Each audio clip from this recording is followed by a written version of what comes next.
4, 3, 2, 1.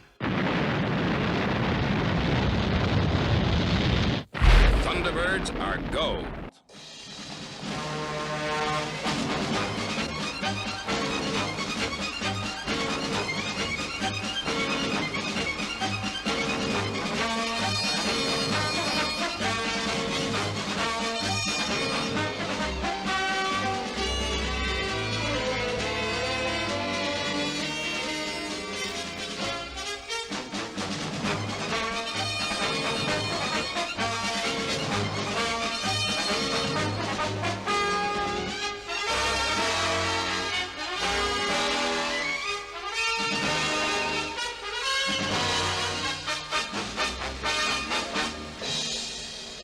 Keeping our country safe. So let's just give them a round of applause from the Conservative Party.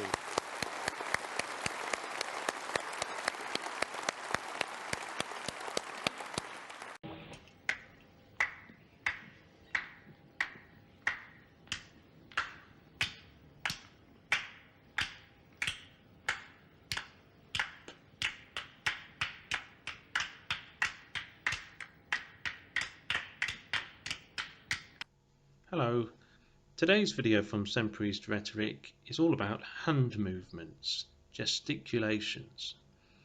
So far we've looked a bit at the first branch of rhetoric, which is invention, the three types of proof, that being logical, artificial and inartificial, all of which I will cover in more depth and detail in another series of videos which shall be forthcoming. Now, in my second video in this series, entitled Jeremy Hunt versus Boris Johnson, I mentioned how Jeremy Hunt's rhetorical skills remind me of Virgil. Not that Virgil, nor that one either. I'm referring now, of course, to Virgil from Thunderbirds. You can see from this clip I'm showing now that the hand and arm movements tend to look a little bit forced. Personally, I prefer expressions using the hands rather than the arms. I always think, unless done in a very natural way, that the arm movements just don't tend to look all that good. When I look at Jeremy Hunt, it looks like someone else is pulling the strings. Right, well, I'll just take my conspiracy theorist hat off for a moment. Yeah, well, I've done that now. Okay, so the first politician I really noticed using expressive hand movements was, well, okay, apart from that, was actually Tony Blair. Now, going back to Jeremy Hunt's movements, I think his are quite similar to Tony Blair's, but it just looks to me as though Blair has much more control of his own arms and hands. He's got mostly two movements. I think there's sort of two main movements. There's one where the back of the hand comes out. That's when he's trying to explain something, present an idea. And the second one that he uses quite a lot is this sort of lightly clenched fist. This perhaps is when you're trying to hammer home an idea or just really stress something of importance. Now Tony Blair, he's got actually quite a repertoire of hand movements, and it's really interesting to once you start noticing it. Now, in a future video, I am going to really look at this properly, this whole subject of I think it's called Chironomia.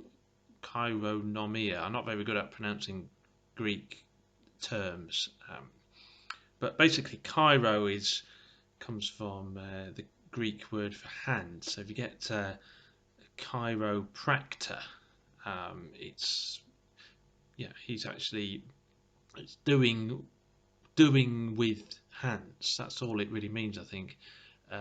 Chiropodist is to do with feet, but using your hands. Okay, so again, I'll really go into that subject on a future video.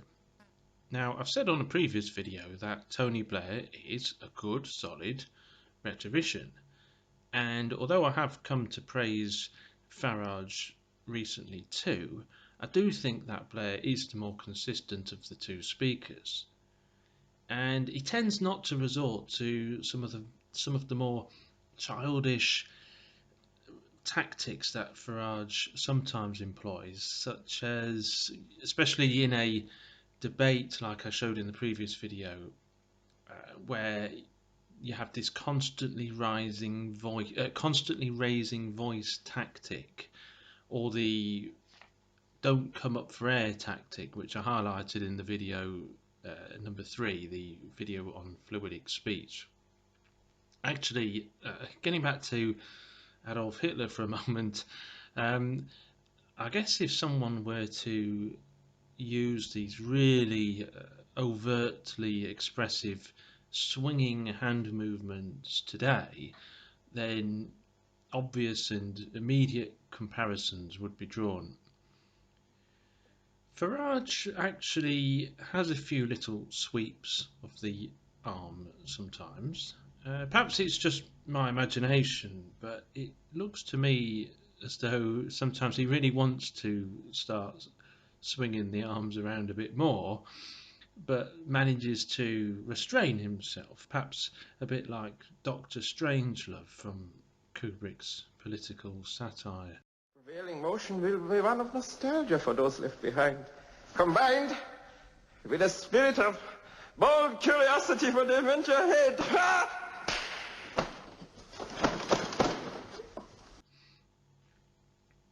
So that's mostly it for today, but before I go, I'd like to show one more clip of someone who I really like listening to and to watch when speaking. And I just want you to notice how much more natural his hand and arm movements are, say, compared to Jeremy Hunt, for example. Thank you very much. What is happening in New Orleans today began to happen over 100 years ago, when in effect the North, which was the government, having freed tens of thousands of illiterate black men, then made no provision for them, none whatever. None whatever. They were dumped on the body politic, and no one was responsible for them. And they were, of course, immediately political and industrial footballs for everybody. They were everybody's target. Because, after all, they had to go to school. Now, they got to go to school after Booker T. Washington in 1895, who was the architect, really, of the separate but equal principle, said, in effect, said exactly that education will not make us different. Education will not give us any desire to become equal to you. That in all things social, we can be as separate as the fingers, and all things essential in mutual progress, we can be as one as the hand. Now, this idea was accepted by the nation, not only by the South,